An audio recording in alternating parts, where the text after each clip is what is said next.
Where Total War games tend to cover era-defining conquests, the Total War Saga games focus on smaller, pivotal moments, although there's really nothing small about the Trojan War. As told by Homer's Iliad, it was full of big personalities and an even bigger wooden horse. I'm afraid the giant battle pony won't appear in Total War Saga Troy, as this instead looks for the truth behind the myth. This means taking the factions, heroes and locations from the Iliad, but applying knowledge of Bronze Age society and warfare to bring the battles to life. Our resident Total War fanatic Nate has played one of those battles and joins us to answer some questions. Apologies for his mic quality in advance, pretend he's speaking from inside a bronze helmet for full immersion. And so to my first question, Nate, I hear the game has a minotaur unit.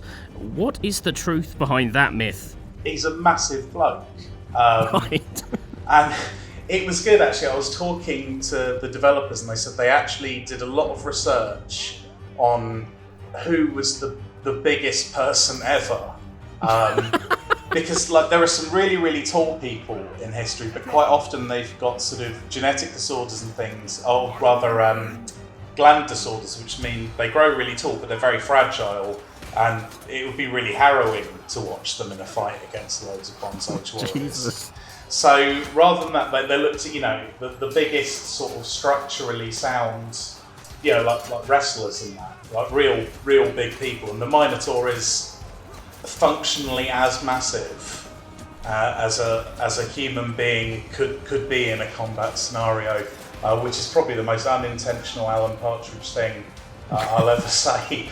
But yeah, he's a really big guy and he wears a bull skull as a hat. There's also cyclopses in the game. Oh yeah? Would you know where they think the idea of the cyclops came from? No. Enlighten me. Elephant skulls have got a massive hole in the middle where the trunk comes out, but it just looks like they've got one massive eye. So the cyclops in the game, you guessed it, he wears an elephant skull as a helmet. So I can only presume he's of similar stature to the Minotaur. But there's centaurs as well, who are, that's right, they're big blokes, but they're on horses and they're wearing sort of disguised trousers, so they blend in with the horse. It's very cleverly done, actually. I really like the visual design. Without question! Just before we kind of get into like specific units and stuff, the thing you were saying about this being the earliest setting that one of these games has taken, that appears to be reflected in this combat footage, in that it's very infantry focused. Like there doesn't seem to be a lot of cavalry. A few I've seen a few chariots. Well, yeah, they'd only just invented the horse back in the Bronze Age, and the battery technology wasn't really there. They needed recharging really frequently. Of course. And so, yeah, cavalry, they are in there because it wouldn't be a Total War game, would it? Unless you could have that slightly unpleasant thrill of smashing a load of terrified quadrupeds into a huge mass of even more frightened men and watching their ragdoll carcasses spin everywhere. So it doesn't deny you that. The chariot charges are immense, but it's few and far between, kind of like how artillery units are in other Total War games. It's a treat. Mostly you'll be fighting with infantry versus infantry, but it's not as limiting or perhaps as dull as that sounds. There's huge variety in the infantry in this game. In your preview, you talk about some of the infantry are now like a lot faster than they've been before, to almost kind of act as human horses. It's almost the vibe I got from your write-up. Yeah, so you've got so the demo build I played was just one battle pitting Achilles' Achaeans, who alliterate nicely, against Hector's Trojan defenders, and Hector's lot are all very heavily armoured. There are three broad categories of infantry: light, medium, and heavily armoured. And the big guys, as you would imagine, are slow, they tire easily, and the lighter ones are faster and more agile and have more stamina. Achilles has these Achaean runners who are basically just dressed in like sandals and I think like some kind of shirts, not really much armor at all, and they would go down tragically in a line fight. But what you can do is scamper them around, and feints and things like that are really, really important.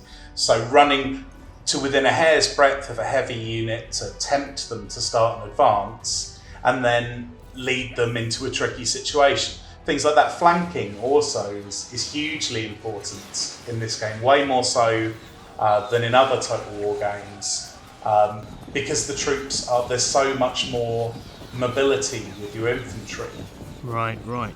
You also talk about alternating weapon stances as like a means of like maybe deepening that kind of infantry game. Yeah, so it's something we've seen before, like the cataphracts in Rome could get out their bludgeon, couldn't they?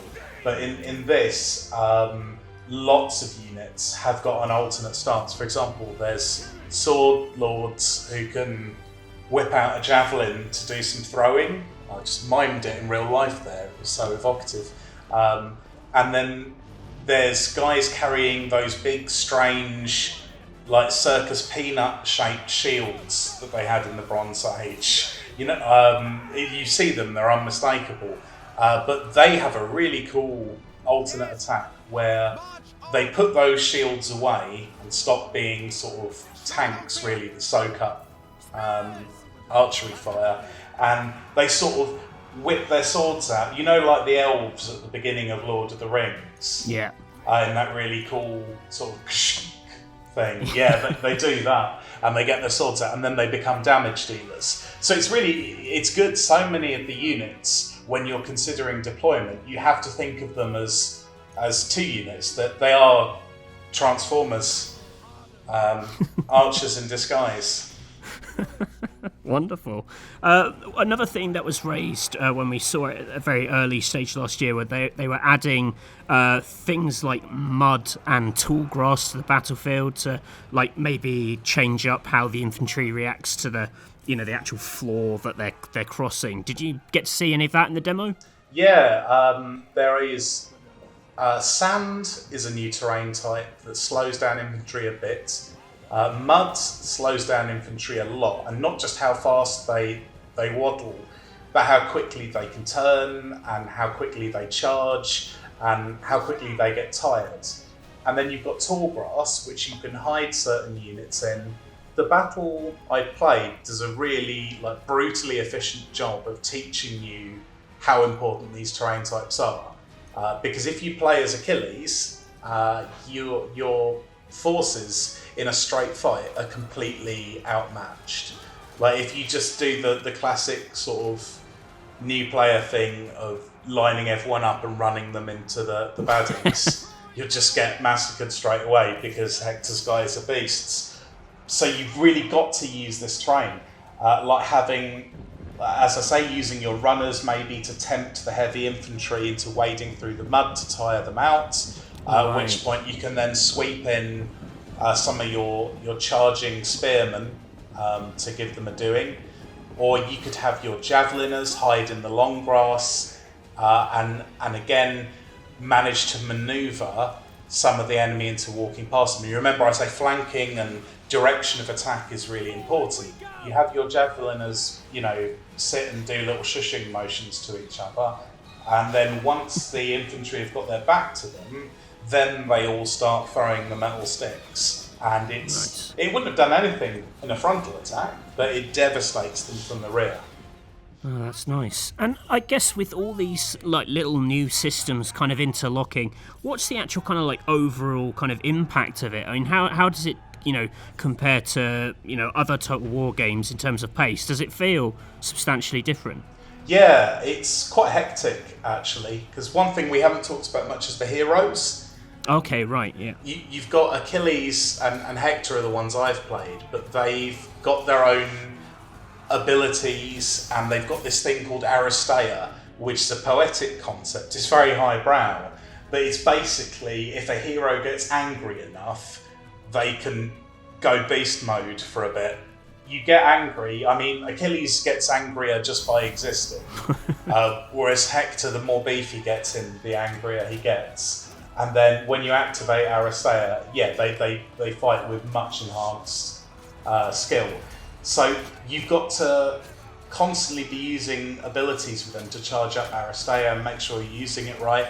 And on top of that, you've got alternate modes of attack, you've got terrain to consider, all of your infantry is moving quite quickly, the battles are really mobile. If you take your eye off the ball for a couple of minutes, everything can just fall apart into chaos with little mobs running everywhere. Right. So coming to Troy from having played a lot of TW Warhammer 2, for example, which has got, millions of trudging skeletons wading slowly into each other, I found it was so much faster.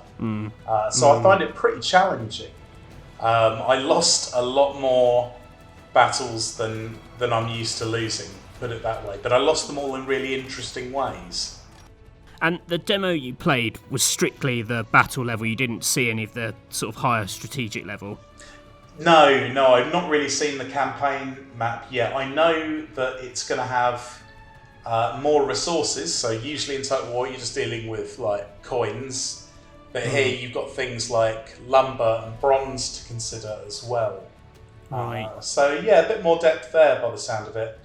And I've heard a little bit about Odysseus, of course, is one of the factions on the Greek side, well known from the Odyssey, of course, and he is really into the sea, which I don't think you would be if you'd spent 12 years being mercilessly beasted by it, but, each to his own. So he can do things like build little secret settlements in enemy territory, a bit like the pirate coves in Warhammer, actually, and things like that. Every faction has its own unique mechanics and style of play. So hopefully, even though it is 8 ostensibly quite similar sort of Bronze Age factions, it sounds like they all play pretty differently. Have you enjoyed your time with what you've played so far? Yeah, like I say, it took quite a lot of thinking around it to be able to really differentiate all the different infantry units, because although they've done a good job with the visual design, they are still all essentially variants on men with orange metal shirts. And so it took me a while to really get used to what all the different units did, and they can do so many things. But once I did, I found it really rewarding. I probably played through that battle about 10 times for each side, and I found every time I was doing it, I was discovering some clever new interaction or little trick that I could pull off with my troops. So that's just one battle, and it had a lot of strategic depth. And like I say, it was quite tough, but I think, given how instantly recognisable the setting is, and given there's some cracking hero duels in it as well, and it's not an overwhelmingly large setting like Warhammer or China, so I think it's a good jumping in point, but one for people to jump into, prepared for there to be a bit of a learning curve. And of course, people will be able to jump in for free, as it's being given away for free on Epic Games Store on release. Cue the argument about the Epic Games Store. I mean, can you argue with free? I don't know. I don't think so. People will find a way. They'll find a way. They'll always find a way. They'll have the rage of Achilles in them towards the Epic Games Store.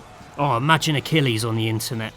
Or he'd proper keyboard warrior. He'd have a bronze keyboard, and every key would just have a picture of a sword on.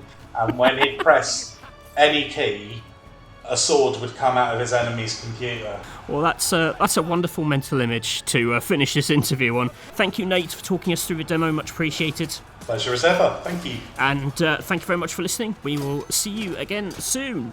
Bye for now. Bye.